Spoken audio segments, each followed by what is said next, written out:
ئێمە ئەمڕۆ منعاً وهات ژیانی هەمومانی تاڵ کرد، بۆیە کۆمەڵگاکەشمان بەرەو ئەوە ڕاستەیە دەڕوە. باوکو دایکە چاوەڕێی ئەوەی لە ئەولادەکانی هەیە باشترین ئەولاد بن، باشترین کوڕ و کچ بن. حەقی خۆتە داوال لێیان هەبێ، بەڵام تخوا سەیرێکی خۆشت بکە هیچ مواسەفاتێکی دایک و باوکی تێدایە. ئاخرەگە بە خۆشت دابچێەوە برا تۆشیت بۆوان نەکردووە داماوە. وێدا لە دایک و باوکەکەەوە دەست پێ دەکە ها ئێمە هەموو زارڵێن حەقی ئەولاد، ئەی حەقی ئەولاد لەسەر دایک و باوک ئەوەش هەیە کە دەتەوێت ئەولاد ساڵح بێ ئەبێت دایک و باوکێکی ساڵحیش بی. دوو مێردە و بەژنەکەی دەڵە خۆزگە تۆژۆک و خات و خەدیجە وابوویایە چاو لێ لە ژیان نامەکەیدا دەڵێت لە هەموو تەمەنیا بۆڵەیەکی بەسەر پێغەمبەران نەکرد صلی الله علیه وسلم. دڵی نەڕەنجان، ئازاری نەدا، بەڵام کەسەشی نەکەم پیاوی بەڕێز تۆش یەک مواسەفاتی محەممەدی مستەفا تێدانێ صلی الله علیه وسلم. ئاخر تۆ سیفاتی محەممەدت تێدا نەبێ بەخوا ژنەکەش نابێت داوال لێ بێ خەدیجە بێ.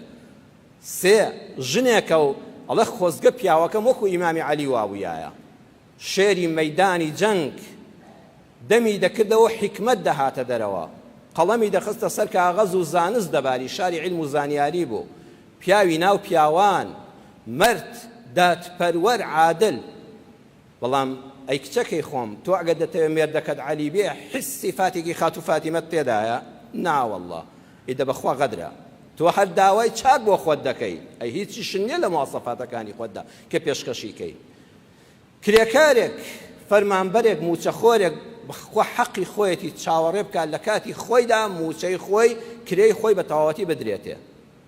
بەڵام لە بەرامبەریشە ئەو کرێکارە ئەگەر بۆ خۆی لەو کەسانە بوو کە حەزی دەکرد ئەگەر چاوی خاوەن کاری لێ دیار نەبووە خۆی دەدزیەوە.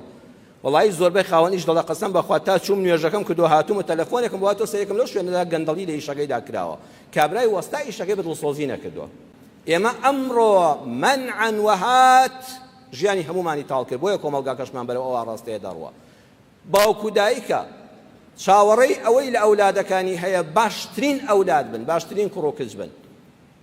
حەقی خۆتە داوال لێیان هەبێ، بەڵام تخوا سەیرێکی خۆشت بکە هیچ مواسەفاتێکی دایک و باوکی تێدایە. ئاخرەگە بە خۆشت دابچێەوە برا تۆشیت بۆوان نەکردووە داماوە.